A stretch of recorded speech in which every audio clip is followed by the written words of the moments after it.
Christmas നമ്മെ പരസ്പരം ബന്ധിപ്പിക്കുന്ന പരമപ്രധാനമായ മൂല്യങ്ങളെക്കുറിച്ച് നമ്മെ ഓർമ്മിപ്പിക്കുന്നു. സന്തോഷകരമായ ആഘോഷത്തിൻ്റെയും ദാനധർമ്മത്തിൻ്റെയും തിളക്കമാർന്ന പ്രത്യാശയുടെയും ഒരു സമയമാണ് ക്രിസ്മസ്. വെറും ആഘോഷത്തെ മറികടന്ന് മനുഷ്യത്വത്തിൻ്റെ സത്യത്തെ തന്നെ ഉൾക്കൊള്ളുന്നു. ദിവ്യമായ വാൽനക്ഷത്രം നോക്കി തിരുപ്പിറവി തേടിയാണ് ജ്ഞാനികളും രാജാക്കന്മാരും പോയതെങ്കിലും യഥാർത്ഥത്തിൽ ബെത്ലഹേമിലെ കാലിത്തൊഴുത്തിൽ പിറവിയെടുത്തത് പുതിയ ആധ്യാത്മികതയും ദർശനങ്ങളുമായിരുന്നു.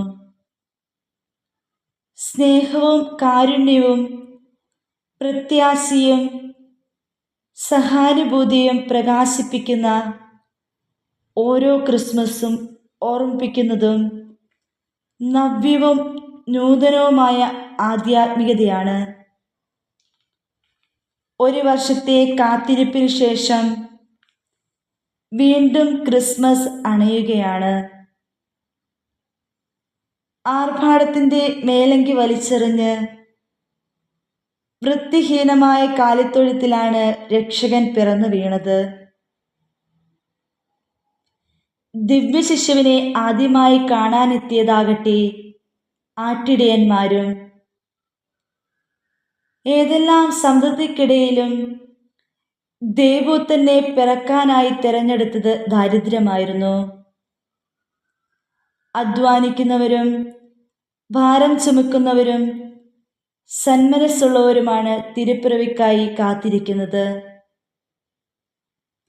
ആർഭാടത്തിൻ്റെയും അഹങ്കാരത്തിൻ്റെയും മേലങ്കി വലിച്ചെറിഞ്ഞ് പ്രത്യാശയുടെ ലാളിത്യത്തിൻ്റെയും സ്നേഹത്തിൻ്റെ പുത്തൻ പാഠങ്ങൾ ക്രിസ്മസ് പകരുന്നു. പ്രത്യാശയുടെയും ദൈവസ്നേഹത്തിൻ്റെയും മനുഷ്യസ്നേഹത്തിൻ്റെയും സമ്മിശ്രമാണ് ക്രിസ്മസ്. ആത്മാവിനെ തിരയാനുള്ള പുതിയ ജീവിതക്രമത്തിലേക്ക് ക്രിസ്മസ് നമ്മെ കൂട്ടിക്കൊണ്ടുപോകുന്നു. നവീന ആത്മീയതയുടെ പിറവിയാണിത്. ലാഭം നോക്കാതെ ഛേദം പിടിക്കാനുള്ള അവനിലേക്കുള്ള ഒരു ഉൾക്കാഴ്ച അത് പ്രദാനം ചെയ്യുന്നു. എല്ലാറ്റിനോടും ശത്രുതാ മനോഭാവം വെടിയാനും പ്രത്യാശയുടെ ഉൾവെളിച്ചം നൽകാനുമാണ് ക്രിസ്മസ് പഠിപ്പിക്കുന്നത്. ശത്രുത തീണ്ടാതെ വിനയവും എളിമയുള്ള മനസ്സിനുടമകളാകാനും പശ്ചാത്തപിക്കാനും നവസൃഷ്ടിയാവാനുമുള്ള അവസരമാണ് ക്രിസ്മസ്.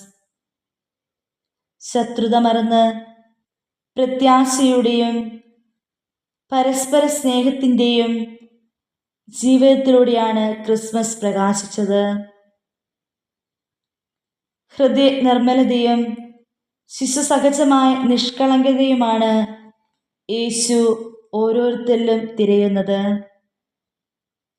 പ്രത്യാശയും ഹൃദയ നിർമ്മലതയും ശിശുസഹജമായ നിഷ്കളങ്കതയിലേക്കും വളരാൻ ദൈവം നമ്മെ സഹായിക്കട്ടെ.